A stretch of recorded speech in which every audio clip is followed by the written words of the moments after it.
Good morning, members and friends of Calvary. Time for our video devotion of the week. Today it comes from John chapter 15, verses 1 and 7. In verse number 1, it says, I am the true vine, and my Father is the husbandman. Jesus is setting up an illustration here, or an analogy, likening himself to the vine, and us connected to him will produce things, will produce fruit. We have to abide and stay connected to the vine. In verse number 7, then he says, If ye abide in me, and my words abide in you, ye shall ask what ye will, and it shall be done unto you. When we read this verse, my inclination is to go to the second half of the verse and go, wow, that's awesome. There's power in prayer, that if I'll abide with Christ or abide with God, that I can bring my petitions, my prayers to him, and there's power in prayer, that he'll give us the needs of our life, the wants in our life, that he will answer our prayers.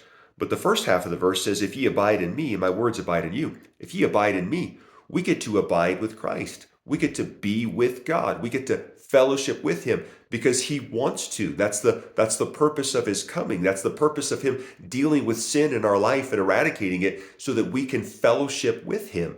And then he says, my words abide in you. We have the complete revelation of God the man, not a part of it, not the bits and pieces, not the thoughts, but the very words of God are recorded for us. We have everything that pertains into life and godliness. The second part of the verse is awesome, that God would answer our prayers.